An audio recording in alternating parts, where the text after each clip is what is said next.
on the job, I just walked up to a door like I would my neighbor's door on Long Island, just calmly knocked on it. My partner grabbed me and said, I will never repeat this to you again. You stand at the side of the door and you knock and you be prepared because you don't know what's on the other side.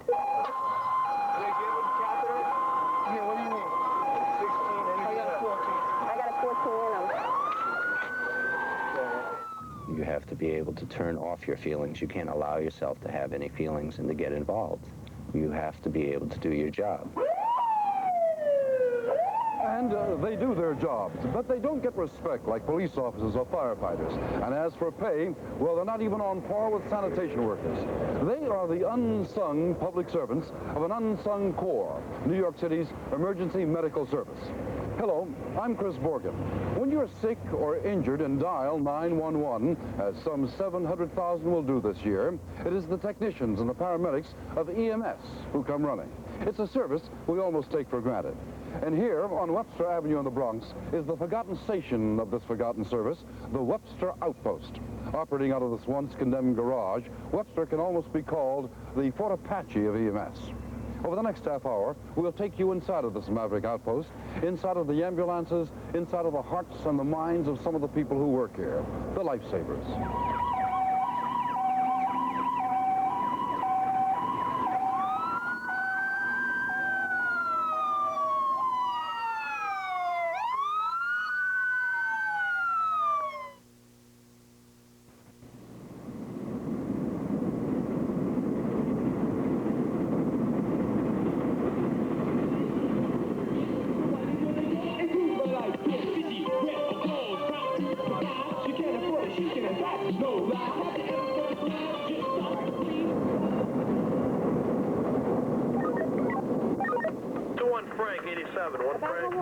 Male assaulted with a bat. Male assaulted with a bat bleeding. Anybody doing anything for the police? All right, 10-4. Female labor. Female labor. 11-year-old male, seizures. 71-year-old female, diabetic. 29-year-old, difficulty breathing, dialysis. Elderly, chest pains. ID is 2133.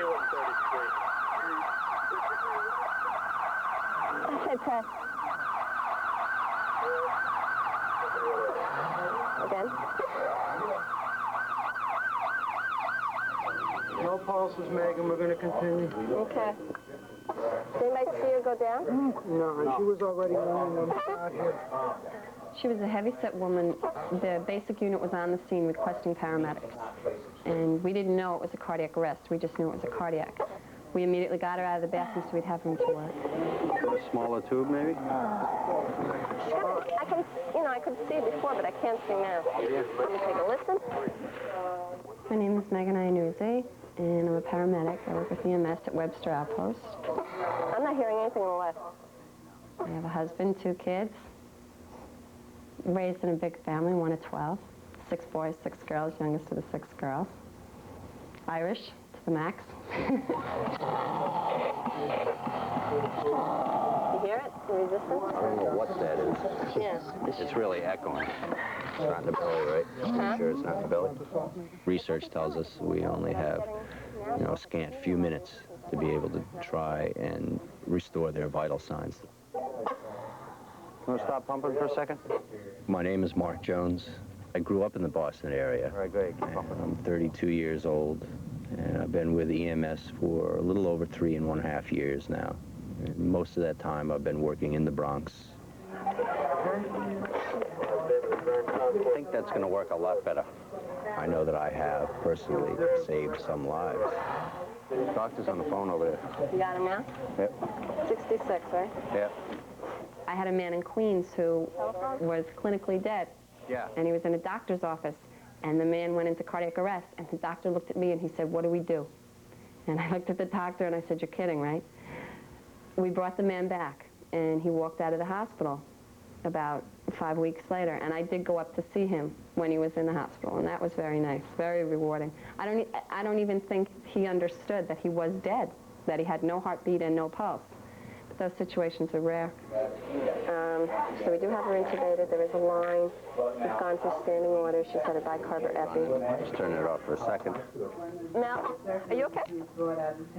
The reason we look like we're not moving fast is because we have to try very hard to have everything under control. And it's not really that we're moving real slow, It's we have to be in control, and the public has to understand that.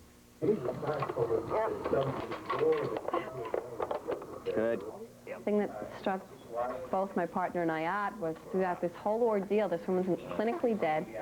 You know, we have half of her clothes off, and we're working on her feverishly, and we're in a Jehovah's Witnesses hall, and these people just are going on as if nothing's going on within their hall, and they're continuing with their services. And as we were removing the patient and taking her out to the bus, to the ambulance, one of the men offered me his card and said, you know, would you like to find the true light? I said, I'm very busy right now. I don't have the time. It's a big woman, guys. Bottom.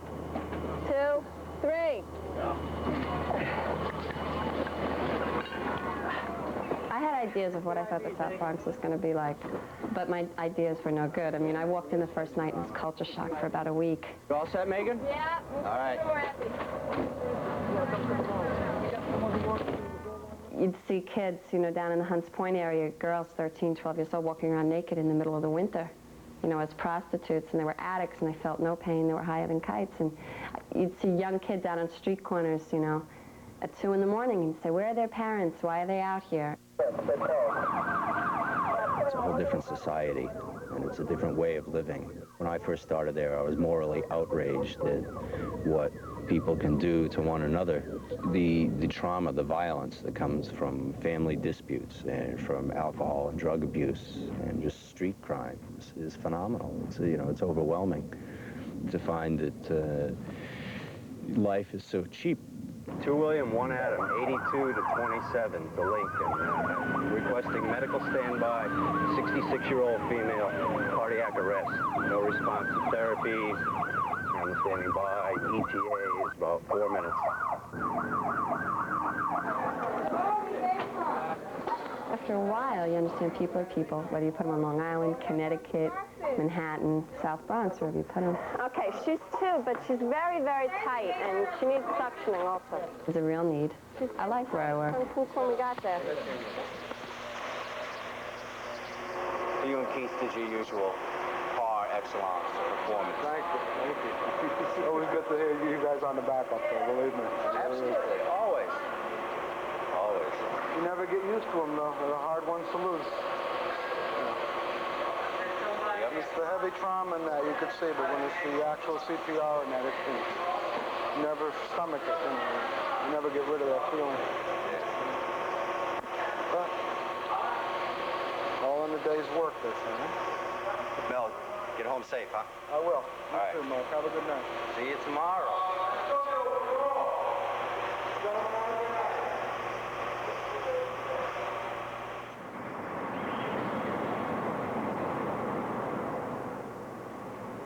Roll call. All right, item number 1 today, ladies and gentlemen, is driving vehicles for repair. Okay? I think Webster Outpost definitely represents the area that we're working in.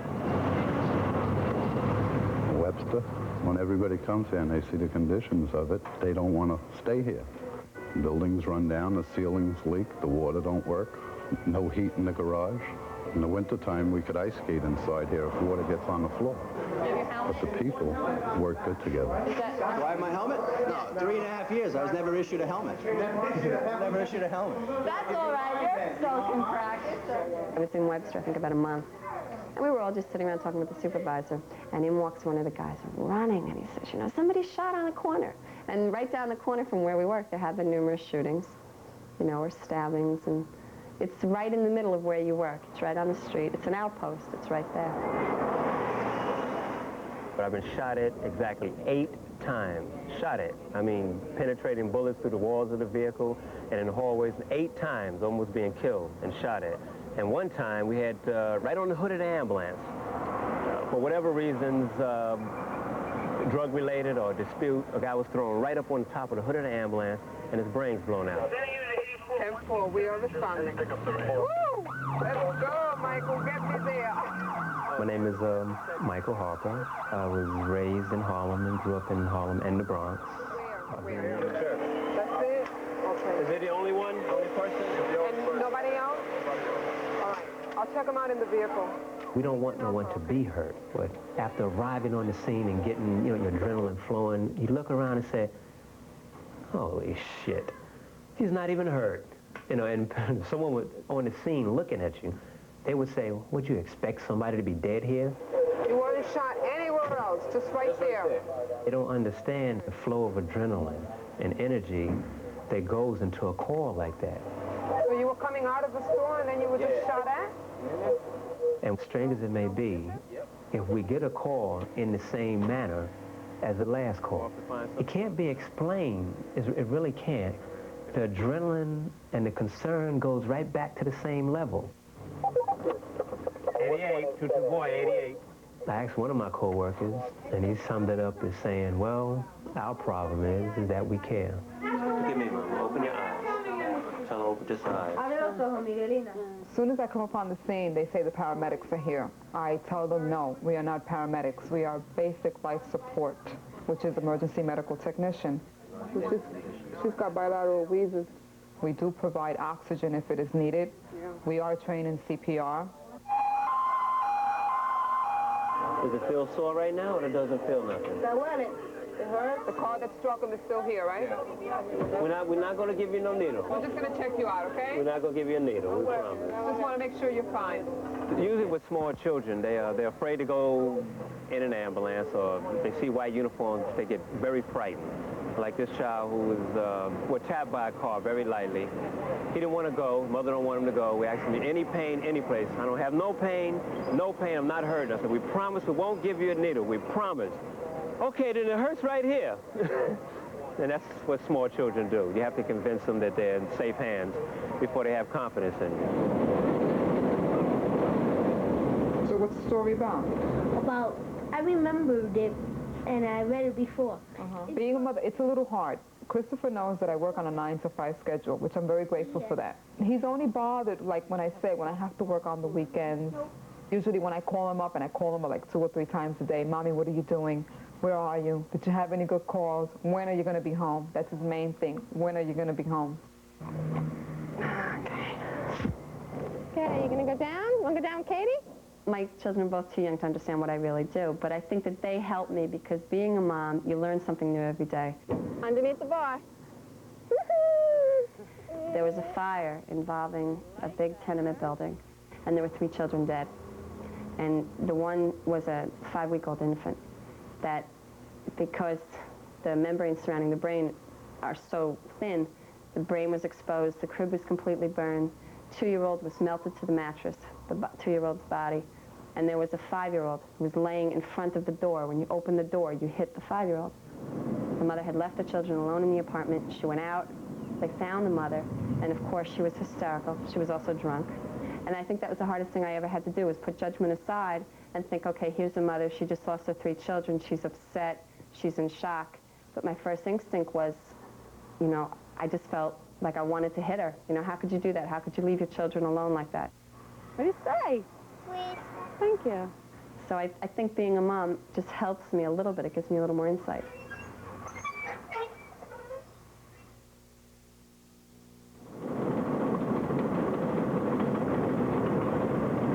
I don't care if it rains or freezes, as long as I got my plastic jeans sitting on the dashboard of my car.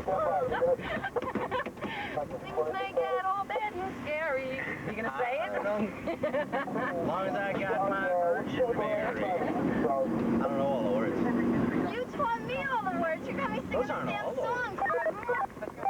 EMS 22 William for the cardiac arrest, 22 William. ID is 2249. 2249. That's for the cardiac arrest. 22 William 63. 140 Charlie.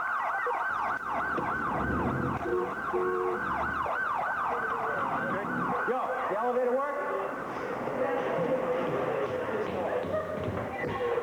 67-year-old female in a witness cardiac arrest by the BLS crew. She wasn't able to speak, but she did take a gasping last breath. I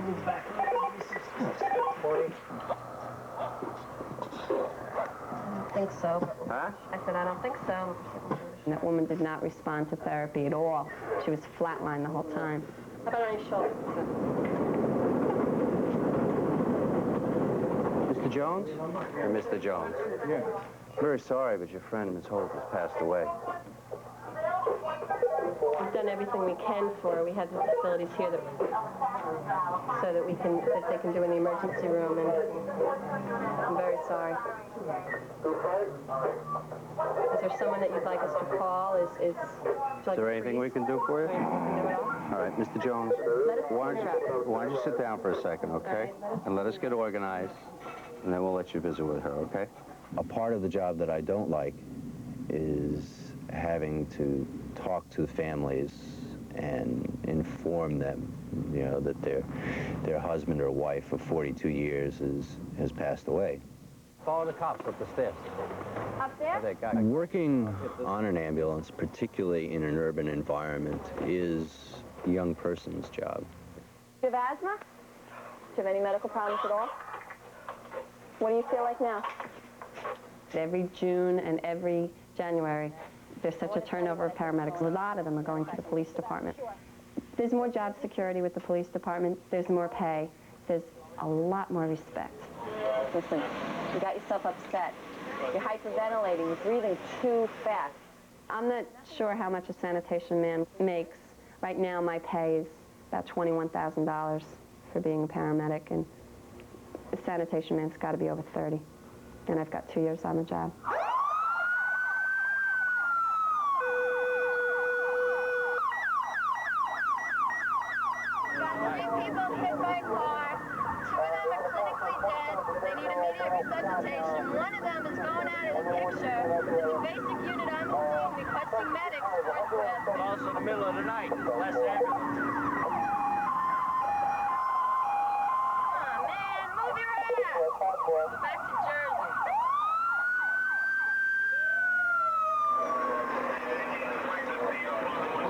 They had him on CPR. Yeah. All right, you guys got your mask cans? Mask cans? I'll get the tube kit in line.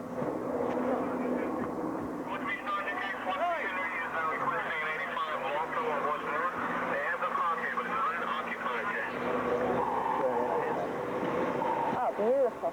They give him catheter? Yeah, what do you need? 16. I got a 14. I got a 14 in them. It's just on advance. It's just on advance. Hang on. That looks good. Oh, good. You got it? You got one. You got it. Let's go. Okay.